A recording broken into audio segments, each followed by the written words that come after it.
सरकार जो है भ्रष्टाचार की गंगोत्री में महाकुंभ में डुबकी लगा रही है। इनका इकबाल खत्म हो चुका है, यही सुशासन है। निकले थे छक्के बनने दुब्बे बन के आगे, ये निकले थे तेजस्वी यादव जी को बी टीम बन करके बीजेपी का माल महाराज का मिर्जा खेले होली, वो होली खेलने के लिए निकले थे। लेकिन इन्हें भी लोगों ने, जनता ही नहीं आपके मीडिया को मैं धन्यवाद देती हूँ कि मीडिया के लड़कियों के साथ किस तरह से ये मिसबिहेव करने का कोशिश किए। चुनाव की बारी आएगी तो सिर्फ और सिर्फ बिहार का बेटा, अपना बेटा, युवा बिहार, उगता बिहार, बढ़ता बिहार, विकसित बिहार के लिए तेजस्वी यादव को ही लोग जो है वोट देंगे। वहां बिना पूछ का हनुमान बने हुए हैं, नंबर 1 बिहारी 1। यही करने के लिए आपने देखे कि जो 5 टिकट बांटा गया तो किन किन अरबपतियों को टिकट दिए, कैसे कैसे लोगों को। उनके यहाँ गरीब गुरबा लोगों का कोई जगह है? वो जन सरोकार के सवाल पर बोलने से नहीं होगा ना। सुशासन यही है कि 200 राउंड गोली चलता है फिर भी जो है सुशासन है। छोटी छोटी बच्चियों के साथ गैंग रेप होता है फिर भी सुशासन है। आपने इनके कार्यकाल में मुजफ्फरपुर का कांड देखे, बड़े तोंद वाले और बड़े मुछ वाले आज तक इनके पकड़ से बाहर है। तो इनसे पूछिए ना, सुशासन बाबू से पूछिए, प्रशांत किशोर से पूछिए। कहते थे कि डीएनए कहता है नरेंद्र मोदी खराब हो गया है जनता मालिक, तो सुशासन बाबू से न पूछिए कि डीएनए अब ठीक हो गया। सेंट्रल यूनिवर्सिटी नहीं बना पाए, कहे गिरगिराते रहे प्रधानमंत्री के आगे, पर जो पटना यूनिवर्सिटी को सेंट्रल यूनिवर्सिटी का दर्जा दे दिया। बिहार के मुखिया अब 74 साल के हो गए हैं और सुशासन दिवस मनाया जा रहा है। इन्हीं मुद्दे पर बातचीत करने के लिए हमारे साथ राजद के एमएलसी उर्मिला ठाकुर हैं। सुशासन दिवस, सब कुछ सही चल रहा है बिहार में, सुशासन दिवस मनाया जा रहा है। चलिए, मैं आपके चैनल के माध्यम से मैं भी उनको जन्मदिन की हार्दिक शुभकामना देती हूँ। और सुशासन यही है कि 200 राउंड गोली चलता है फिर भी जो है सुशासन है। छोटी छोटी बच्चियों के साथ गैंग रेप होता है फिर भी सुशासन है। आपने इनके कार्यकाल में मुजफ्फरपुर का कांड देखे, बड़े तोंद वाले और बड़े मुछ वाले आज तक इनके पकड़ से बाहर है। आपने देखे कि गायघाट में रिमांड होम में लड़कियों के साथ किस तरह से यौन शोषण किया गया, लड़कियों की लाश को लापता किया गया, फिर भी ये सुशासन है। जो सरकार की बेटी थी उन बेटियों को ये नहीं बचा पाए, यही सुशासन है। रोज दिन आए दिन चोरी डकैती छिनतई बलात्कार की घटनाएं इनके राजपाट में हो रहा है। कहीं कोई सुरक्षित नहीं है, बिना घूस का कोई काम नहीं हो रहा है। जिंदा तो जिंदा, एक मृत्यु प्रमाण पत्र भी बनाने जाइए तो बिना घूस का ये लोग काम नहीं करते हैं। सरकार जो है भ्रष्टाचार की गंगोत्री में महाकुंभ में डुबकी लगा रही है। इनका इकबाल खत्म हो चुका है, यही सुशासन है।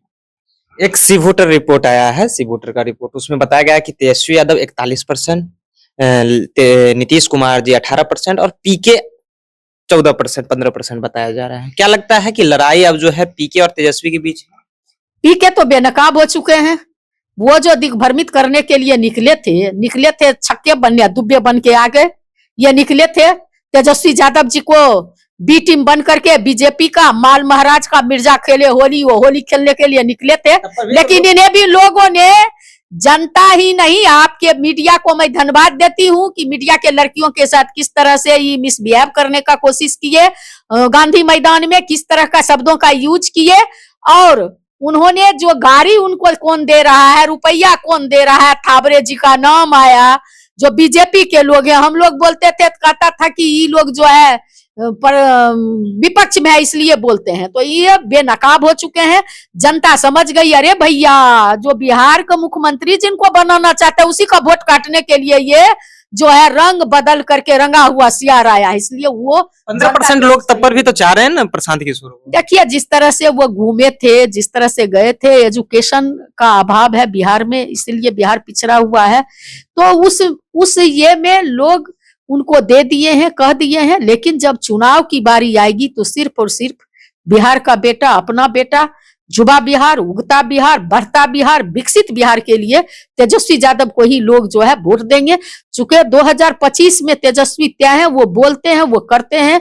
2020 में उन्होंने जितना वादा किए, चाहे वह 10 लाख नौकरी देने का सवाल हो, उसमें देखे थे कि 5 लाख नौकरी दिए, 3.5 लाख प्रक्रियाधीन किए, 4.5 लाख शिक्षक को राजकर्मी का दर्जा देने का काम किए, IT सेल का निर्माण किए, मेडल लॉ और नौकरी पाव के तहत उन्होंने नौकरी जातिगत जनगणना करने का काम किए, 75% आरक्षण को केंद्र को भेजने का काम किए कि इसे नमी अनुसूची में शामिल कर दीजिए। लेकिन इन लोगों ने बेईमानी करने का काम किया, अभी तक नहीं किया। तो इनको बुझिए ना कि ये बीजेपी वाले आएंगे प्रशांत किशोर जिनका बी टीम है, कहिए न विशेष राज्य का दर्जा दिला देने के लिए, पूरे देश में जातिगत जनगणना करवा देने के लिए, तब न समझेंगे। इनको कहिए ना प्रशांत किशोर जी को, जो पेपर लीक क्यों हो जाता है तेजस्वी जी का हटते के साथ। तेजस्वी जी जब थे तो भी उसी बीपीएससी के माध्यम से चटपट झट योजना के तहत लाखों लाख युवा को गांधी मैदान में एक दिन में 1,00,000 20-20 हजार वही थके हारे मुख्यमंत्री से नियुक्ति पत्र बंटवा। जो कहते थे रुपया कहाँ से आएगा, बाप के यहाँ से लाएगा, उस समय राष्ट्रीय अध्यक्ष जी जेल में थे।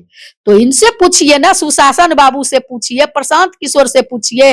कहते थे कि डीएनए कहता है नरेंद्र मोदी खराब हो गया है, जनता मालिक। तो सुशासन बाबू से न पूछिए कि डीएनए अब ठीक हो गया। सेंट्रल यूनिवर्सिटी नहीं बना पाए, कहे गिरगिराते रहे प्रधानमंत्री के आगे जो पटना यूनिवर्सिटी को सेंट्रल यूनिवर्सिटी का दर्जा दे दिया। 2020 विधानसभा चुनाव में तेजस्वी यादव जो है, चिराग पासवान जो है वो नारा लेकर चले थे, बिहार फर्स्ट, बिहारी फर्स्ट। खूब घूमे थे नीतीश कुमार को नीचे दिखाने के लिए, नीतीश कुमार को सीएम की गद्दी से हटाने के लिए। अब उनका जो सी वोटर रिजल्ट आया है उसमें 4% बताया जा रहा है। देखिए उनको, जो आप देखे होंगे कि जब रामविलास पासवान बुरे दिन में फंसे थे, यही हमारे राष्ट्रीय अध्यक्ष बाबू लालू प्रसाद यादव, देश ही नहीं दुनिया के सबसे बड़े समाजवादी नेता है, उन्होंने रामविलास पासवान को भी राज्यसभा भेज करके जिंदा करने का काम किए। और उन्हीं का बेटा चिराग, जिस समय उनका आवास खाली कराया जा रहा था, तो यही बीजेपी वाले लोग बूट से उनके फोटो को पैर से कुचल करके बाहर कर रहा था। तो ये चिराग पासवान जी डर से नतमस्तक है, सीबीआई ईडी इनकम टैक्स के डर से वहां बिना पूछ का हनुमान बने हुए हैं। और नंबर 1 बिहारी 1 यही करने के लिए आपने देखे कि जो 5 टिकट बांटा गया, तो किन किन अरबपतियों को टिकट दिए, कैसे कैसे लोगों को। उनके यहाँ गरीब गुरबा लोगों का कोई जगह है? वो जन सरोकार के सवाल पर बोलने से नहीं होगा ना। तो ये युवा के चहेते हैं, आप कैसी बात करें, युवा की बात करते हैं, दलित की बात करते हैं। दलित की अगर बात करते हैं ना, वो तो कहिए ना जो आरक्षण भेजा गया है 75%, कहिए ना लागू करवा देंगे। दलित की बात करते हैं तो मुंह में काहे दही जन्मा के बैठे हुए थे वो और जीतन राम मांझी, जब बाबा भीमराव अंबेडकर के बनाए हुए संविधान से आरक्षित सीट से चिराग पासवान चुनाव लड़ते, कहिए न जनरल सीट से लड़ेंगे। जिस समय अंबेडकर जी को इस देश का गृह मंत्री गाली दे रहे थे, तो चिराग पासवान मुंह में दही गांधी मैदान भरे हुए थे जीतन राम मांझी कल, दलित बैठे हुए थे। वो भर देने से नहीं ना होगा, किराए पर। ये लोग का वोट जानते नहीं है, कोई आता है? ये लोग बाबू लालू प्रसाद का नाम सुन के, तेजस्वी जी का नाम सुन के जनसैलाब उमड़ता है। काहे ना दलित उनको करेगा? ये तो किराया पर, भाड़ा पर उठा करके बस से लाते हैं, घर पहुंचाते हैं। इनको, इनके यहाँ क्यों आएगा? ये आरक्षण पर बाबा भीमराव अंबेडकर को जब गृह मंत्री गाली दे रहे थे, विरोध किए, समर्थन वापस ले लेते, तब नहीं इनको देखते। तो ये लोग किराए की टट्टू हैं, ये लोग जो है भाड़े पर चल रहे हैं। और ये लोग अपने स्वार्थ में, ये कहते थे परिवारवाद, कहिए ना सुमन मांझी कौन है, चिराग पासवान कौन है, इनको कहिए ना पीयूष गोयल कौन है, यहाँ तक कि सीतारमन जी उनके पति कौन थे जो राजनीति में हैं, अनुराग ठाकुर कौन है, इन सबसे पूछा कीजिए। इन लोग को बेशरम आदमी है, शर्म रहता तो ये इन लोग को कोई पूछने वाला, आप मीडिया वाले भी नहीं पूछने वाले हैं। ये लोग तो मीडिया में कैसे बने रहे हैं, उसके लिए बाबू लालू प्रसाद यादव का राग अलापते रहता है।